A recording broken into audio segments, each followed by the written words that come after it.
There is nothing wrong with your radio. Do not attempt to adjust the volume. We are controlling the broadcast. For the next hour we will control all that you hear. You are about to experience the knowledge and insights of the Media Mothership.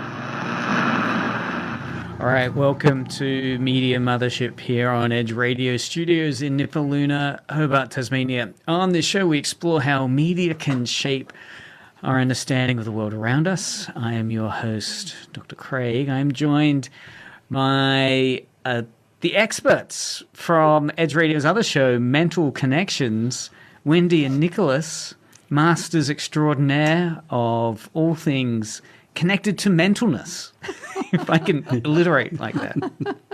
Yeah, Mental Connections looks at mental health issues in Tasmania and beyond.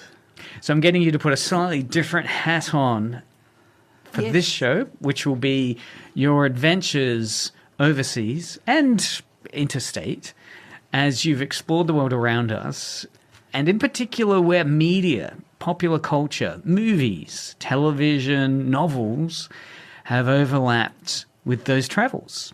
Because I know we were talking a while back about some of the exciting places you visited, and you had admitted a little bit of kind of fan culture or fanishness of some great series, popular television series and movies. So we're going to explore this phenomenon of media tourism.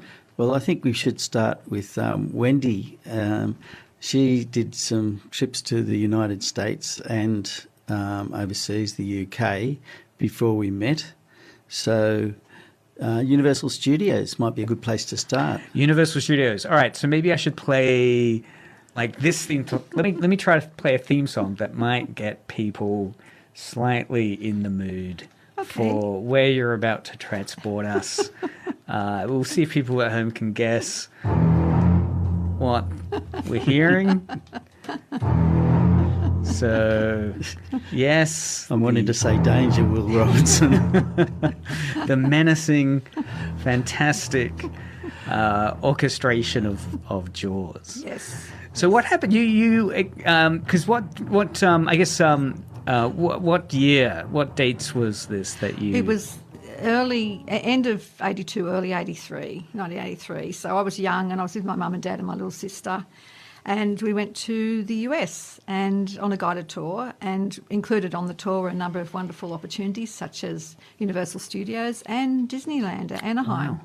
And so this is early 80s. Yes. Jaws came out the decade before. But I also know there was like E.T. overlap that. Like this would be prime E.T. time, right? Definitely, yes. E.T. was huge. And when we were walking into the whole complex, they had big posters and photographs and all sorts of information on E.T., the movie. And it was so wonderful because it was, just the way that they'd done it all. And then also, of course, Battlestar Galactica had come out, the original one with the Cylons who were actually robotic. And they had some of them, and it was all, we went on a sort of like a tour, and on the tour they turned all the lights off, and suddenly you had this Cylon. And it was actually really scary. Here we go. Well, let me actually, because some people might know that wonderful sound that the Cylons have. I'll see if I can do a quick, here we go. So that kind of Cylon, with the light that's the eye going across to the same tune. It's fantastic. So if you're watching us on YouTube, you can also watch us on YouTube and Twitch. And Wendy has brought in her photo album, so we'll be putting some of them up as she's unclipping them from the album up on the stream. And you might have to have it so that it shows properly. Wow, it's more of a kind of, hint that there's an actual photo album that we're looking at. And there was also what was called the ET Earth Centre, and that was really interesting too. It had lots of important information about the environment and what we can do to help protect our Earth. Because I guess if people have never been to Universal Studios, It's a theme park, right? And so obviously you've got Universal Studios, which is famous for producing movies and television. And so it's that real. I mean, what I find so fascinating about looking at stories of people going to locations and then recognizing where they've been filmed or their kind of reenactments is that idea that it can really have you fall in love with the magic of movies. Oh, definitely. Right? Yeah, definitely. What was memorable, or what left some of the biggest impressions on you from Universal Studios? I think one of the things that really struck me was just the fact that it was so diverse. I didn't realise how they actually made films. So they actually showed you what they did when they made a film, like as in they took you to a certain set and then they said, okay, everyone's got to stay over this way, and then they flooded the whole street with water. And yeah, and it was amazing. And they were like, people can actually drown in this, so watch out. It was quite a serious sort of set. It was like the buildings were actually, some of them were actually fully completed, but a lot of them were just facades. And what's interesting there is that when you're watching the film where there would be a flood, the reality you're seeing in that movie is of like the dam is broken or something and this huge flood has occurred. And it's believable, right? It's believable that it's a real impact of water. Yet when you go to a theme park and they reenact a scene, you kind of realize that, you know, it's fake. It's a very controlled explosion, a very controlled flood. While there's risks there, nevertheless, there's a sense that, is it kind of like going to the sausage factory, right? Many people talk about that cliche of they became vegetarian because they went to the sausage factory and they never want to eat meat again. Do you go to these theme parks and see how they're done and think, I'm never going to watch movies again because it's fake? Oh, no. It just it's the gives opposite, you it feels like, isn't it? It gives you insights because you see more about what goes into it. And I actually found after that I started to notice a lot more of the detail in movies, like things I hadn't really noticed before, like continuity errors and things like that. Just things that I hadn't really thought about. And also about, like, some, as you said, some things are fake, but like this actual water, this flood was actually real, a real flood. So sometimes it's real. And they also took us to another area, the Western area, where they shot saloon. They had a saloon and they shot the Western movies. And they actually had people, stuntmen there, falling off buildings, doing all this amazing stuff right in front of us, explosions, gunfire. It was really, really well done. And it sort of showed you how they film those sort of scenes, and they're really full on. The stunt people are just absolutely incredible. I do not know how they do what they do. It's actually dangerous. One person got injured when we were there. They broke their arm right in front of us, and it was really, really bad. So It's actually full on. Yeah, definitely. And again, that would, I mean, obviously in the films when fights are occurring, they're not real fights. And it's rare to have injuries like this because these are professional stunt people.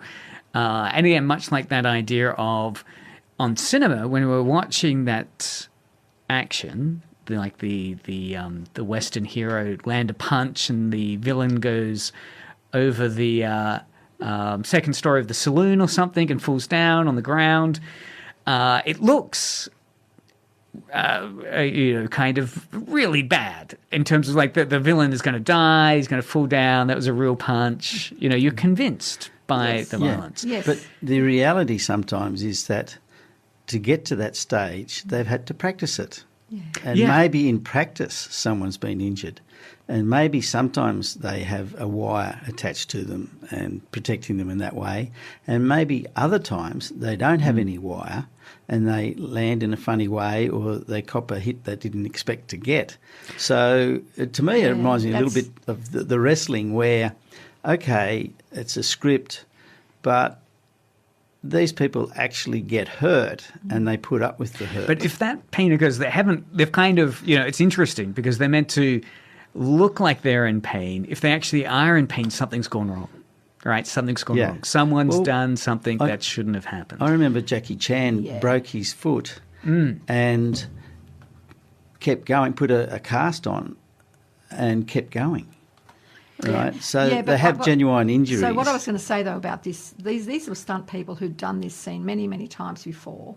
But what had happened was it had been raining, which it doesn't happen a lot in desert areas, in this sort of area in California. And basically it was slippery and he fell awkwardly, and they didn't have wires on. They were just doing it purely using mattresses or soft landing type situations. But he twisted as he fell, and because of that, he landed on his arm. Yeah. Yeah, and they stopped everything. They were really, really professional. They stopped everything. They got the medics in, took him away, and they came back later and said, he's okay, he's broken his arm, but it's okay, he's all right. It's an interesting transition, I think, that moment of... Because it no longer becomes entertaining in a way, right? Like the crowd would be hushed in a sense of the gravity of what they're seeing.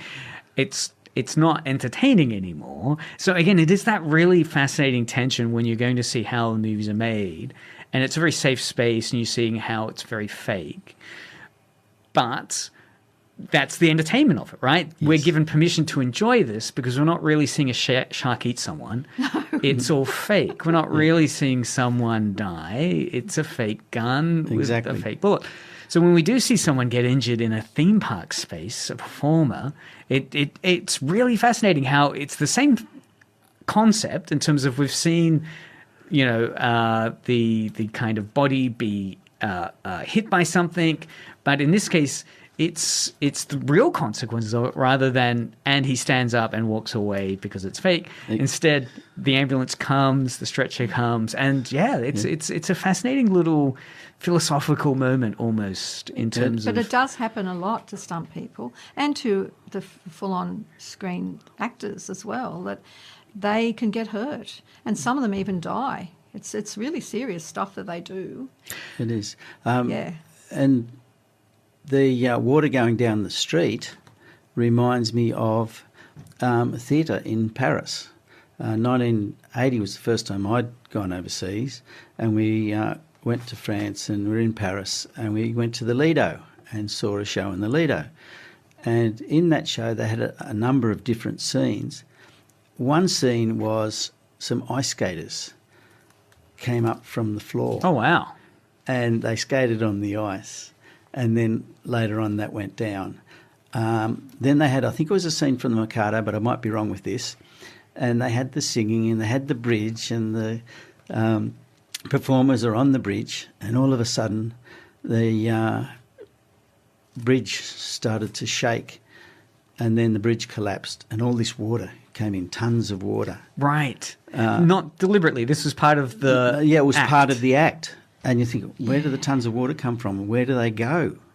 And then that reminds us of when I first went to Disneyland, or Wendy took me to Disneyland, and she'd been beforehand. I've been 3 times to Anaheim now. Yeah. And I don't know about the other Disneylands, but that's pretty awesome because it's got the history too, and it's the original one. Yeah. So Disneyland, many people know some of the key properties, media franchises that are linked to Disneyland. What were the ones that stood out? The one that stood out for me, and I'm not sure about Wendy, we did this on behalf of our kids at the time, and we went from 9 in the morning to midnight when it closed. Yes. Wow. Yes. And we wanted to go on the Indiana Jones and Temple of Doom ride, which we heard was the best one.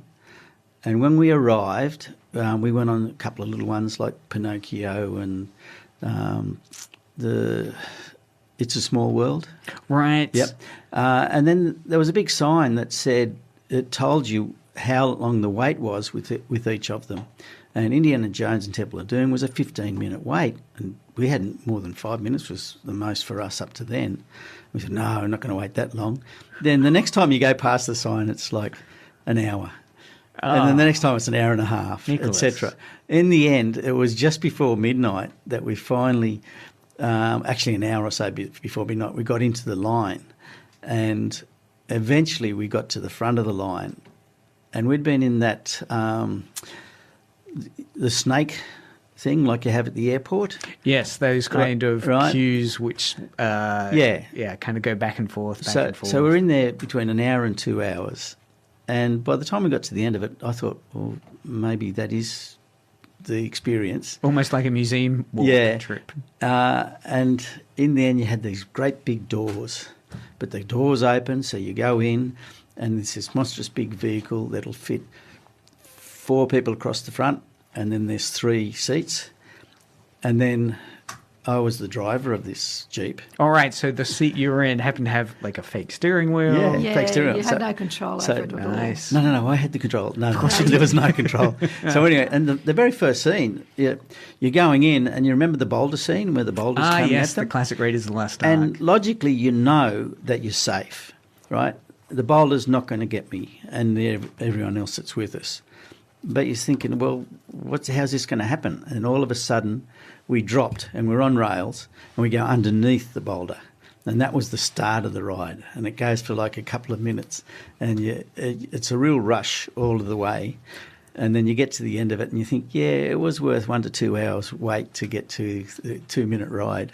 It is so fascinating, though, roller coaster rides in theme parks, where the thing I love about that story, Nicholas, is you have the movie knowledge, right? So Raiders of the Lost Ark, you know the boulders, a terrifyingly exciting action scene in that film. The boulder Harrison Ford's just triggered the trap. Yes. He's taken the idol and he's triggered the trap, though, and the boulder's kind of crashing towards him, and he's in a race for his life to get out of the Aztec tomb, wherever he is.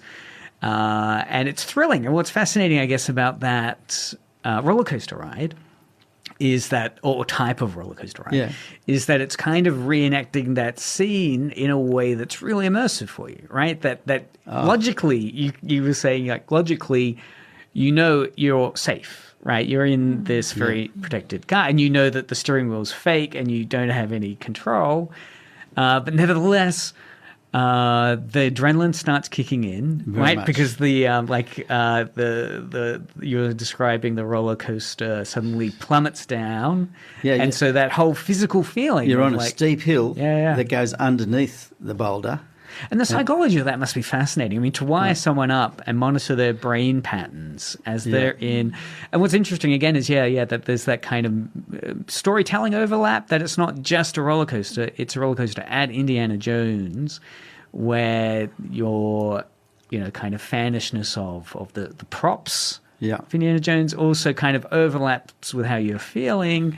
And so, it gives you this really very immersive experience. I was going to also mention I've been to Universal Studios twice. Yes. Sort of like 2 years apart.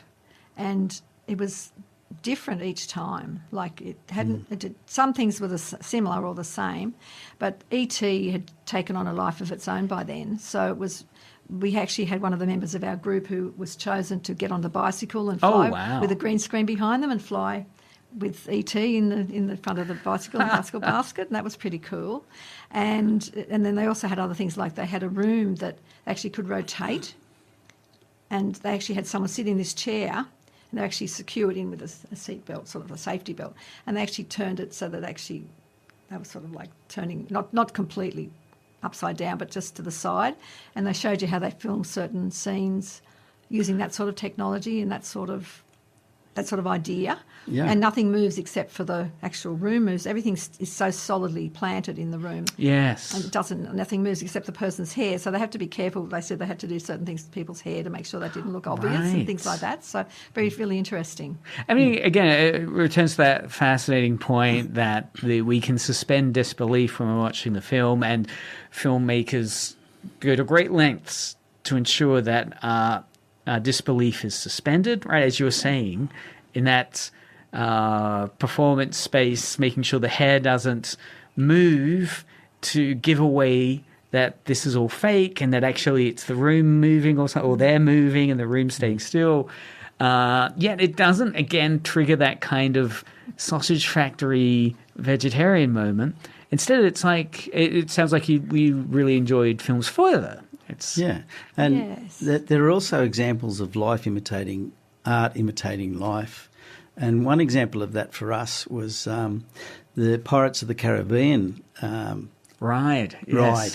And what it was... And that's one where you're kind of seated in kind of like a boat. You go in and you sit in this boat, and this boat chugs around to these various places, etc. But we went on that ride before they made the movie Pirates of the That's Caribbean. right, with the famous Jack Sparrow character played by Johnny Depp. Johnny Depp.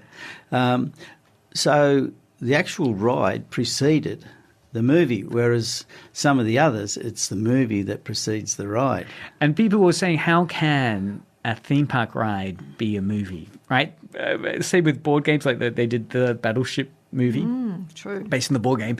And yeah, it's impossible. It's really difficult to convince people that never knew it was a ride first to say, no, it was a ride. And people never thought it was a horrible idea. The Pirates of the... How can you do a whole movie on a dinky little Disneyland ride? Yeah, exactly. Yet it became one of the most successful action movie franchises. It spun off, 4 or 5 sequels. And now I a few years back I went to Disneyland in Japan, and they've got an animatronic Johnny Depp character in there now that you go by, and you see Jack Sparrow. So it's that, again, as you're saying, it's that kind of what is the mothership, I guess, for Pirates of the Caribbean? Is it the ride or is it the movies? Yes, the ride may have come first, but now the movies are more popular and better known than the ride. Yes. Yeah. So now the movie is kind of changing what the ride is. It's like the movie's a remake of the ride, and they've expanded it, and then because it was successful, quite often because of the actors in it, but it must have been the writing as much as anything and directing, and they say, right, we can get some money from this, so they keep redoing it. Yeah. No, And it's strange. The other thing about Disneyland to me is that you actually get to meet like Mickey Mouse. So did you have any magical, memorable encounters with characters? Yes. Now, my favourite Disney character is Goofy. Goofy, yeah, And- right. He and- does. His yeah. voice is kind of He's a dog. Yeah, let me see if I can find it for those that have ever heard Goofy. So Goofy. Yeah, Goofy. Yeah, I know, Goofy. So Goofy was... So every day they have a certain character that they choose to be the one that sits and has photos taken with the audience. And the day that I was there, guess who it was? It was Goofy. Really? And it's 2 photographs of me with Goofy, and it's super. It was really cool. That's wrong here. So he's a kind of derpy character. Maybe the young kids would say today, buck-toothed. What is he? Is he a dog? Yeah, he's a dog. Yeah. Right. Yeah, he's a dog. So Goofy was the one out, and did you get a photo op? Yeah, I've got 2 photos here. I'll show you. Fantastic. Oh, wow. Well, it's Christmas Goofy. Yeah, we were there at Christmas time. No kidding. Yeah. That is brilliant. Can you make sure it's... Oh, yeah. We'll put it nice and close. Goofy it was super cool. He was a really nice Goofy. Really, really lovely. Well, it's interesting. Again, it's one of those things with Disneyland. You come across various kind of forensic fan videos unpacking the experience of Disneyland. That the commitment many people have to Disneyland. Then also the life of being one of the mascots. Yeah. It's a whole life. It's a whole career for some people. Yeah, amazing. and the rides, they might be only small rides, or it might be a walkthrough like the Pinocchio workshop. Yeah. And you go through and you see the little puppets and you see Geppetto and whatever else. And compared to, the big thrilling, heart-pumping rides like Indiana Jones, it's a lot tamer. But then they'll also put on a show such as Pocahontas, and you have live theatre. And the show that we saw was absolutely phenomenal. It was Pocahontas. The singer that was playing Pocahontas, absolutely gorgeous, World class. fantastic voice, as good as anything you would hear ever. Yeah. And it was so seamless, and it felt like just a couple of minutes. But you watched the whole show. Yeah, it was incredible. Really I mean, for many people, it strikes me that Disneyland is like the best day in America, and then outside of Disneyland, when you see the real America, like for Australians, for instance, people who live outside America, but they love Disney movies. It can be a fantastic experience to go to Disneyland because it is that kind of Hollywood pop culture image of what America is. Remember what Walt Disney said, he wanted to make the happiest place on earth. Right, yes. And he succeeded to some extent, I think. Was there a contrast between real America and Disneyland America? Oh, did you kind of like Yes, think totally. America isn't as happy No. as Disneyland? Well, I'll give you a bit of an insight as well. When we first arrived into Anaheim, there was all these phone booths in this square where you had to ring up the hotel you were staying at and they'd bring a courtesy bus to pick you up. And I kept picking up the phone and saying, Sheraton Anaheim. And they Right. kept, and the sheriff kept turning up and kept looking around. I'm like, there's something really odd here. And I finally twigged, they thought I was saying Sheriff Anaheim. And they kept calling the sheriff to come and check on something that was happening with tourists or whatever. And they just didn't understand my accent. So I had to say, Sheriff. No, not the sheriff, the Sheraton Anaheim. And I had to speak with an American accent. I went, oh, you mean the Sheraton? Oh, yeah, sure. And then they said the bus. But it was like 3 or 4 times before they finally twigged it. So they really didn't understand what I was saying, even though we're speaking English. It was like a real cultural divide. And when we were at Disneyland lining up, Nicholas and myself, we were speaking with some lovely people who were going to the Rose Bowl, and that's why they were in California. What is the Rose? Oh, it's a big...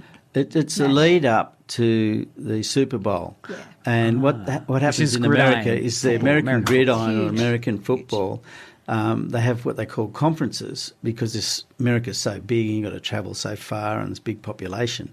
And so, if you do well in your conference, then your conference will have its Super Bowl equivalent to get to the next level.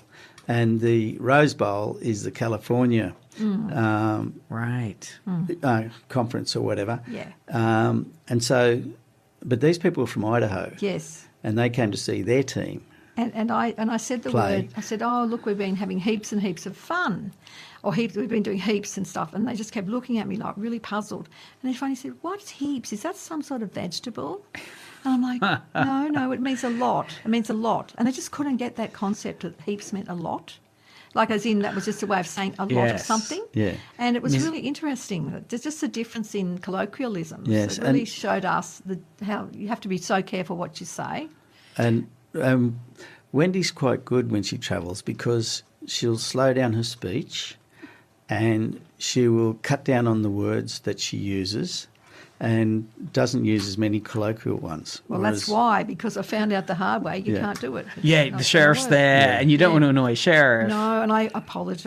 I said, I'm so sorry. And they went, oh, it's okay, ma'am. Don't worry, it's okay. They were really nice, But I just felt awful because I was wasting their time, but I didn't know. Oh, yeah, look, and I think it makes perfect sense. Yes. Right? I mean, They laughed, actually. They thought it Sheraton, was really Sheriff. funny. But, Yeah, but yeah, they were laughing. if I remember rightly, these are the two boy and girl or whatever from Idaho that had come to see their team play. That's a different. Oh, that was a different one? time. Yeah, when I went with my mum and dad, my little sister was when the sheriff's one happened. That was Yeah, earlier. that's It was true. 81, 82. But the other one was when I was with Nicholas in 84, 85. Oh, Yeah. no, 97, sorry. 96, 96, 97. 97, yeah, it was a lot Yeah. later on. Because many people can underestimate the challenges Yes. that you can face Yeah. when you're traveling. But the, Yes, you don't, and even in another culture that speaks English, doesn't mean they're going to understand right. what you're saying. And that's a really good message. And the word football, it depends where yeah, you are in the football. world Yes. as to what it means. When I grew up, there was one of 5 different things, and then 6 if you add the gridiron in. So you've got the Australian football, AFL. You've got soccer, which, that's probably the big world game. You've got rugby league and rugby union. And you've got touch football, and then you've got the American gridiron. And it's fascinating, isn't it? Because that's a loaded phrase to some people. Like, whatever gets to be football is on a hierarchy, right? So they'll Yes. say, well, no, soccer is the only true football. You can call it soccer, but it really should be called football. All those other things are not football. AFL is not football. It's Well, AFL. It's And then there's that's Gaelic right, football that's too. right. Yeah, well, the story is, and correct me if I'm wrong, but you had some English, what we would call private school, but they call public school boys playing football, which would have been the soccer. And one of the boys cheated by picking up the ball and running with it. And that's where rugby union started. Wow. And so rugby union, because it was the rich people, the rich kids, etc., that was seen as an amateur thing. You didn't get paid to do it. Right? You could afford to play it. Then later on, rugby league was the one which was the professionals where you were paid to play it. And it was very similar, but the rules were slightly changed. So before we go too far off the track with Yes. Disneyland Sorry. and Universal Studios, Yeah. what about souvenirs and merchandise? Any particularly favourite or significant? Yes. I bought some Goofy socks. Why I've socks? still got them. And I haven't worn. I've never the worn them. costume socks? No, Do they're just they- socks with Goofy's head with the long ears on the socks, like actual real ears on the not real ears, but pieces of material on the socks. And I've never worn them because they're Really? I protect them because I just Yes. look after them, and I've still got them. From 1983 81. or something. 81. 82, yes, Wow. yes. Oh, sorry, hang on. See, I'm always Get it driven right. to say, have you looked on eBay to see how much 82, they're 83. worth now? I mean, these objects. They wouldn't be worth anything, but So you say. Nicholas, I've let's also- get onto it. I've also Let's- got a hat. I got a hat that I found when I went with Nicholas in '97 because I saw someone in Australia wearing this hat. It had Goofy and Donald Duck and Daisy Duck and one other. Mickey Mouse on the side on this hat, and it was absolutely fantastic. And when we went there, I checked every single hat they had in the store, and at the very bottom they had this hat. Wow. So I bought it. I've still really? got You it. had to hunt Yes, and gather. but I found it, and I wore it once in Hobart, and this man gave me a really nasty look, and he was really mean to me, and I haven't worn it since because I felt so self-conscious. Do you think it was something about the hat? Because it's so pretty, over the top. Really? That's fascinating. that I've still it- got it, but I just It had don't that wear effect, Yeah, but he you was feel. really mean. But I knew Oh, him. so he just looked at you like Yeah. he wore it No, on I the knew streets. him a bit, but he was like, Oh. he sort of looked at me like really disparagingly, like, "You're scum wearing that hat." Really? Wearing Yeah. that hat? Yeah. This was a hat, a Which was a significant fun hat. It Yeah. was a fun hat. It was one that you also were lucky to get. Yes. Because it was like it was the last one there. Yes, You had to it dig was. through this whole bunch of hats that was there down the bottom. So it's a wonderful story. Mm. Yet putting it on, it's fascinating. I mean, obviously there are some rules of hat wearing or something that this other guy saw that thought, well, that's incorrect rules. Well, probably for that this. a woman shouldn't be wearing it. Should be a kid's hat, maybe. I don't know, but Wow. it was an adult size. So That- why can't an adult wear it? I don't see. It is why. interesting demonstrating your fandom of things, I think, sometimes. Some Yeah. people, it can be They quite don't strict. Get it. Like I've got a really cool T-shirt of what's the Japanese Mothra. Oh, wow. and The Godzilla monsters. Godzilla, both of them on the same T-shirt. Mothra and I love Mothra. Mothra and Mothra's great. Godzilla on the T-shirt, but I don't wear it because I don't want to have the same reaction that people. There's kind of judgment that it's kind of infantile Yeah. or you should grow out from yes, that. yes. Which, many, I guess, younger people, kind of don't realize that, that Australia is quite conservative. And there can be this sense of, you just grow up. Yeah, but you hit places like Japan and, older women and men have tons of pop culture around them. Their mobile phones are decorated with outrageous stuff. I think it's great. Exactly. I think that's And great.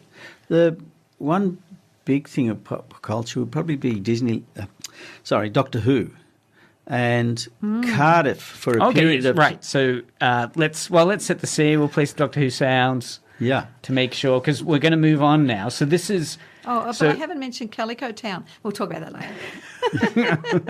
we'll circle back for that If we have a time. bit. yeah. But we will. That's it. You see, Wendy and I have been watching Doctor Who Yes. since it was black and white. Wow. So from the it's early years. 1963. We were Yeah. well, Well, maybe a bit later than that, but some of our favourite Doctor Whos were black and white. Yeah. Wow. So we're talking I like love William John, I Hartnell. love John Pertwee. John and- Pertwee. John Pertwee. and- Wow. and Patrick Troughton. Patrick Troughton. Patrick yeah. Troughton, Yeah, yeah. I love both of them. However, and then so we've watched it go through a number of different stages, and we were lucky enough that our daughter went overseas in 2013. 2013. So this is very recent. So Doctor yeah. Who came back, of course. Doctor Who was off air for a while. That's right, And then and Chris she Eccleston- and has it's been a it's big. been filmed in Wales since it came back. Sorry, John. Oh, right. Yeah. So it's in Wales. Yay. Sorry, Nick, go on. And she Well, came she went overseas in 2013, and within a couple of weeks, she was living in Cardiff, which No is way. the capital of Wales. Yes, way. But she's Right. always been, Way. probably because of us, Doctor Who and science fiction fan. Yep. So, I could tell you more about that, but I won't go into it now. yeah. Anyway, when we went over... So you had a family connection at Doctor Who Central, like the heartbeat of Doctor Who. Yes. So soon after she went there in 2013, we also, at the end of 2013, went over to visit because she was homesick, and she took us on the Doctor Who experience. Doctor Who. So this is an actual thing called The Doctor Who experience. It And what was, it is BBC4 Studios was right next door. And so they had the Doctor Who experience set up. And that had and an actual studio filming Doctor Who there as well. Right? Yes, yeah, they had the TARDIS. we went to the Doctor Who experience. Yes, And then later we went to where they filmed Doctor Who. yes. But In Cardiff. In Cardiff. And the Doctor And Who they've got experience. they've got the TARDIS there. First of all, you start off, and before you walk in, on a big pole hanging out of the water is a TARDIS. Wow. Right. So then you go like it's hovering there, and It's not there anymore because it's gone. But yeah, it was great. Okay, go on, Nick. Sorry. I'm talking someone about wants to see it. 2013. We're going back in time Yes. like Doctor Who would do. And you'd go in, and we've been twice. You would see things such as Yeah. all the major villains and all the major Every doctors. single one. Cybermen, Yes. sea monsters, Yes. The Zygons, the real costumes. The Daleks. Actual costumes. yeah. Right, and more than one sort of Dalek. Yeah. And you'd see the Doctor Who's and their John scarves. Pertwee, And their costumes. Tom Baker. And their costumes and their scarves. Wow. Right. And then there'd be the screwdrivers, the sonic screwdrivers. Yep. Yep. So and what you are the can, props? and you They can all buy des- them. They all designed their own. You can buy them, and Yep. each doctor had a different design. They designed them. And so, one of my things is that I collect scarves. Not that I have a Doctor Who scarf, I was going to ask. but I have a whole collection of scarves, and I brought a few along today.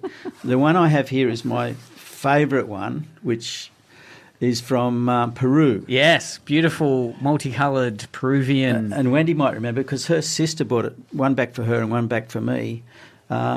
What was the material? I think it's alpaca. Alpaca. Yeah. Yeah. But Beautiful. the colours Pretty are sure. fantastic. It's all hand done. Too, Yeah. which is really But nice, yeah. as well as that, when we went to Morocco, Yes, and Nick's standing up now and going through the next.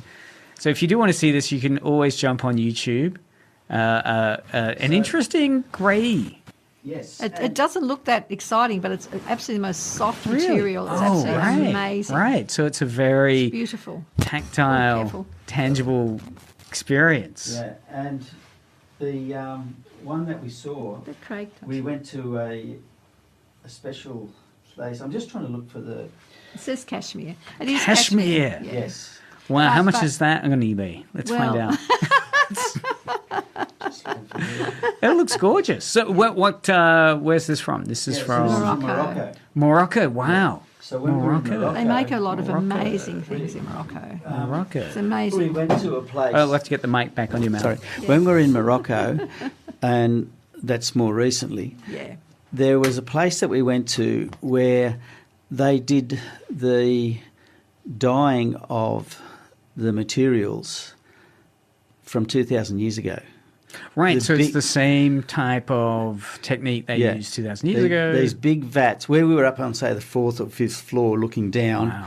and smelling the stench from these big Right. vats of urine and Oh, really? whatever else. Really? So, like 2000, in terms of really old school. It was the grossest smell I have ever Wow. encountered in my life. I nearly fainted. It You've was never been so to a bad. toilet that smells bad? No, not as bad. No as never. way. No, it was. But it And this wasn't. is actually part of a It's- clothes making It's process. like rotting flesh as well. And Oh, it's wow. like everything they use for making the different colours. There's no theme park ride for that. It's been there for centuries, and so it's Literally. And It's they kind of baked into the yes, and they said the people building. who work there probably all their lives, so they're used to the used to the smell. smell. Yeah. I literally nearly fainted. I had to leave because it was so bad. Well, it's one thing you can't. Because we're up No. on the 4th or 5th floor, and it's like an open balcony. So the smell just comes in, and depends which way the wind's blowing as to how bad it is. But then they'll be selling the leather, maybe leather of camels or various other animals, and they treat the leather down there. But that leather didn't smell Right. bad, not like this. No, by the time it's all been Smell. processed. Really? You wouldn't think that the dyeing process to dye cashmere or clothing would require such a stench. Different colours. See the Right. different colours. Yeah. And those colours, of course, are from organic things. Yeah, and they're Those dealing with organic things are breaking But down. they're also dealing with leather and those sorts of things, selling lots of leather leather, products. so animals and skinning animals. Yes. Yes, and, yes. All all of that, all Yeah. of the above. Wow, Yes. And wow. it was so bad, and I just had to leave. And everyone was like, I don't know how everyone coped. They did it. Because it is interesting confronting that. I mean, usually, theme parks, again, we're talking about this It's not fake. so real. Yeah, where you get to kind of see these exotic other spaces, other worlds. Yeah. Yes. Yet sometimes when you're confronted to the reality Yeah. of the exoticness of it, it can actually be upsetting. Yeah. And Oh, yeah, it I mean, really is. And the real world intersects with theme parks, as I said earlier. When one of the stunt people got injured, it's not all completely like an alternative reality. It's actually sometimes very much intersecting with our real world. Which, of course, is fascinating because it's the exception to the rule, right? Yes, I mean, yes. it shouldn't. There should be that kind of magical circle where you go in and everything's fake and no one's really. Well, can I just gonna get mention eaten by a about shark. before you go on about Calico Town? That was a real town. It was actually a Right. real town In in America. In America. Ghost town, A ghost- like is it kind of a western or like a Yes. depression era? No, it was town? before then. It was back Right. in the days when they used to. The cowboys. Yeah, the cowboys and all the different mine. It had a mine there. Mine, That's why they built right. the town around a mine. But when that became depleted, then the whole town became a ghost town. And they turned it into, and when you say ghost town, Attraction. it's not just that no one's there anymore. It's that it's as you're saying, attraction. Yes. So yes. what is a ghost town attraction space like? Is it like Disneyland, like a theme park? Like you go in Well, and there's theme park areas, or yeah. it's kind of real? It's real. It's real. It was real. All the buildings that were still there were real buildings that were once used by the locals. So it's kind of a bit between a museum and a theme area. It's a living museum, I suppose you'd say. And they said there actually were people who lived there because they had to look after the place. So we were talking a bit more about that. Like it's kind of like Port Arthur here in Tasmania, Yes. where people can visit, and there's also a ghost tour, and there's stories of it. So let's put this on camera. So this is the wow. So this is from when did you go to 1980 something? 82, 83. Wow. Yeah, So 82, this 83. is the fascinating, authentic map that you got. Yes. And were you excited? Did you see ghosts? I mean, they kind of pictured as a ghost they space, told or? us about, there was a couple of buildings there that they actually had closed off and that people didn't go into. And they said that's where they had a ghost of someone. There was a lady in one of them and there was a man in another one. So they actually had seen ghosts there. Because It reminds me a old. bit of Sovereign Hill. Yes, right? yes, it's probably very These similar. I kind haven't of- been to Sovereign Hill, but and I know old Sydney Town, they have New Sydney in New South Wales. I've been there and it's very similar to that sort of idea. But this was actually a real working, living, breathing town. A bit like Sovereign Hill, which was as well. And similar thing, the mines get depleted and everyone moves away. But with this one here, I have to just say the story. When we got there, Mum and Dad had been there before and they said, right, we get there, we go straight up the top of the hill. We just keep walking to get the top of the hill to the ice cream cafe and ice cream parlour. And we get in there and we order ice cream sundaes. Ice cream. Okay, that's a good goal. Honestly. So we got there and we ordered one each, 4 of us. They were so huge. They had like 10 scoops of ice cream in each one, 5 bananas, everything. Wow. And I went, one would have done all 4 of us. And everyone else who got there missed out because they'd used all the ice cream. Oh, really? I felt so Really? bad. So, I mean, Yes. I because, think one- you hear a lot I about the think one person- over-serving that goes on in America. Yeah. Like the sizes are Honestly. twice or 3 times as much as what you'd expect in Australia. But I've never heard of them, and then they ran out. Well, the person behind us, I think, got some, but after that, they didn't have any. Everyone's watching us eat these Huge. like literally, they were absolutely enormous. And I said, did they used to serve them in the day? Did And you said, finish yeah. it? Oh, no way. You couldn't. I had to get other. Well, actually, there were a few other kids on our tour. They helped us have some. Oh, good. But they did say, look, that's the sort of serving they used to have back in the day. We're actually using the proper, real Sunday trays that they used to use to So it's not just back a in- little, No, it was a huge champagne glass or tray. something. There was a huge tray. a tray. Yeah, a tray, Of a glass ice cream. tray, an oval shape that was covered in So it's ice almost cream. like you're given a 2-litre bucket of ice cream from the supermarket. Just about. Yeah. Wow. Absolutely incredible. And they said, oh, no, that's what they used to serve back in the day. But probably a whole family would have eaten them as well. And it would have been like a nickel or something. Yeah, it was. It was. It was about that, yes. So they had the old prices up on the board to show you. And it cost barely nothing. Oh, the exchange rate was strong. No, because they charged us pretty well the rate that it would have been like. Oh, wow, like right. Like a bit more maybe, That's but rare. not much more. Normally, It was- you'd imagine theme parks. So how much is a No. nickel It cost barely for the nothing. non-Americans? A nickel is that 25 cents? Is that a quarter? That's a quarter. Quarter. So what's a nickel? A nickel is 20 cents. Is that right? I can't remember because I haven't been there to America for a long time. But Do you know, Nicholas? It costs $1. I think they cost $1. The ones we got. They were something like $1 each. Some incredible amount, and it's just like think this is just ridiculous. I think a dime was like 10 cents, but Yeah. don't quote me on Yeah, that. dime's one. 10 cents. That's Yeah. for sure. So, But it was fascinating how they actually justified what they were doing by just saying, well, that's what they used to do, and this is what you're coming here for the real experience. And it's true, we were. I do have a family story from my dad's side of the family, and when he was about 16, he went to Canada and the US, and there was one story where he was standing outside the bank, and this bloke rode up in a horse, and got him to look after it for him while he went into the bank, came out, and then paid him a silver dollar, horse, just for looking after the horse. And this is either 1800s or early 1900s. And the bloke that asked him to do that was Rockefeller. Oh, right, the famous capitalist oil tycoon. Yes, that's right? what he became. Yes. And then his kids and whatever carried on from earning so much money.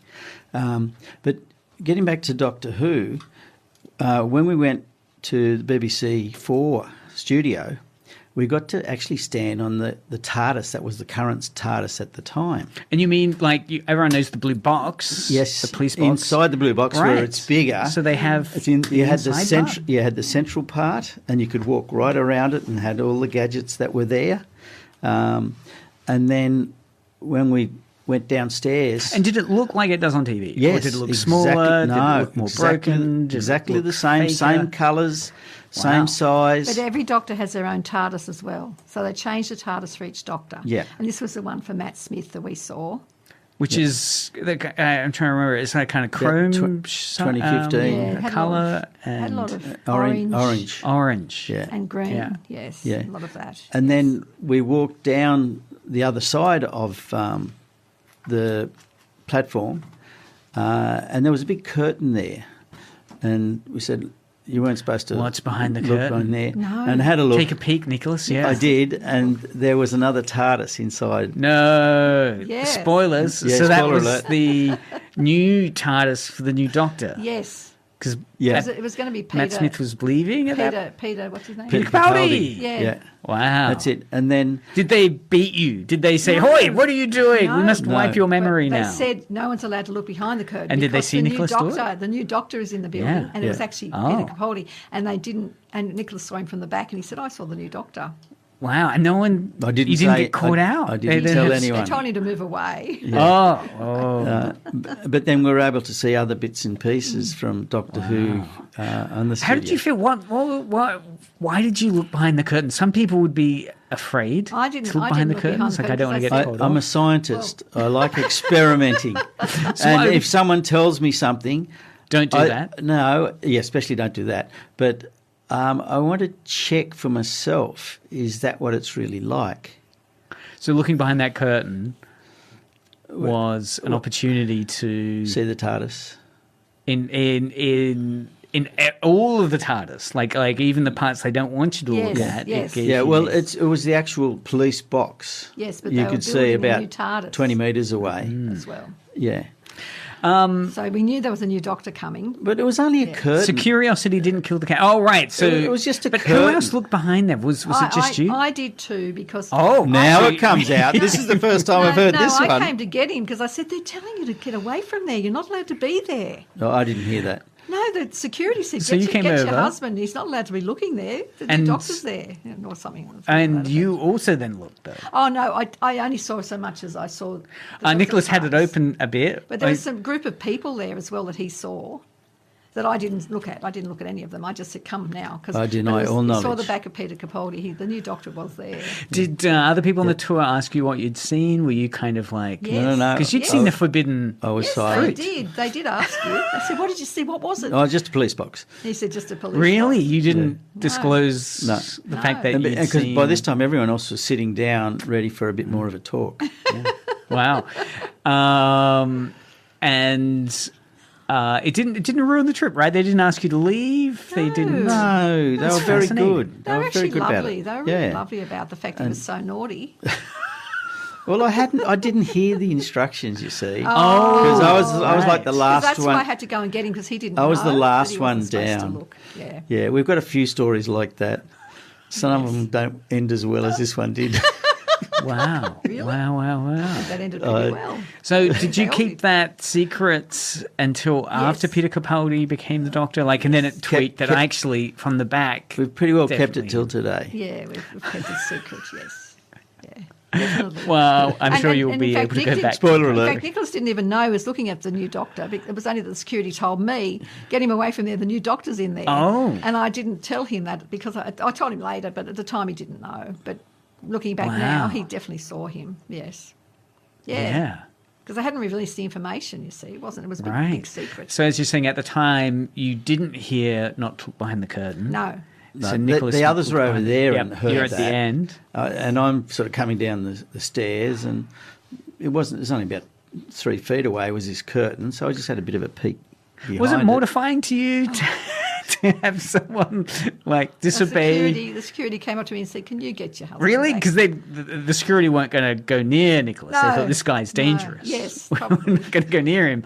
No, We'll they get were his wife yeah. to do it. Yeah, they got me to go and get him because they sort of felt probably that I could cajole him better than they could. But I didn't spend a lot of time looking. It wasn't like I pulled it back your fully. camera out. And, yeah, actually, No, he Did didn't. you take no, a photo? I didn't. No, I he didn't. didn't. No. Definitely I not. think we were told we weren't allowed to take Yes, photos yes. of any Oh, of the at stuff. any point. No So, photos. Right, No right, photos. right. So we knew not to take them.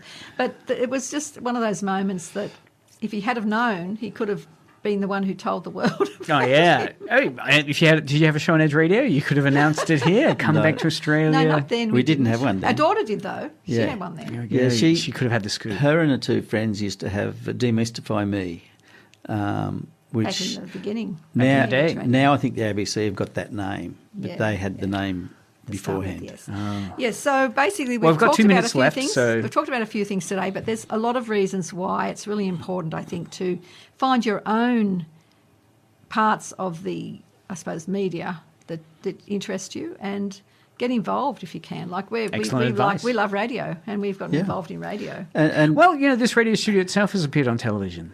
The ABC comedy show. What is it? Do I not. think either. Rosehaven. Yes, Rosehaven. yes, thank Season you. 1, episode Yes, yes, 5 yes, yeah, is filmed in this studio. I've seen Fantastic. photos of that, yes. Yep, yes. yep. Oh, fantastic, yes. yeah, and So- don't forget that Edge Radio trains people to Yes. go on the radio or Yes. support people that go on radio. You can be part of the magic of media. And also they train people to do podcasting. Oh, yes, That's right. We've done Yes. both. We've Is that- done So both. I conflict of interest. I will say I'm the trainer. Yes, So- you're the trainer now. But the very first podcast training, we were with that group, and that's when COVID was on. Oh, yes. And our trainer had gone to Sydney to Yeah. see a family Clint member. did yeah, very well. Plenty, yeah. and he got stuck there because of COVID, and he did it Yes. via video. He ended up Well, being... some things you Yes. don't need to go in the real flesh, but it's been fantastic hearing stories of being in the real flesh to visit media locations. Yes, And thank you. we've Another got some time, great we might stories be able to about come another Ireland. time. Yeah, next time. Yeah. Maybe we'll do history. Yeah. Well, we'll get. Well, we've got a story about Wendy's change birthday and Finn McCool. Yes, we've in got to Ireland. go. Okay, so all the best. talk Thanks, Craig. Thanks, Thank Craig. you, Nicholas. Dr. Craig. And Thank you, Wendy everyone. for coming on. It's been an absolute Yes, pleasure. Not Doctor Who, Dr. Craig. Yeah, Exactly Thanks, like Dr. that. Craig. Yes, take care. Thank you. And you've been wonderful companions Thank on you this for that. journey. Keep listening. Taylor's still AWOL for K-Pop Unlimited, so we'll just be playing some really cool Edge tunes. And you've been listening to Media Mothership for another week. Cool.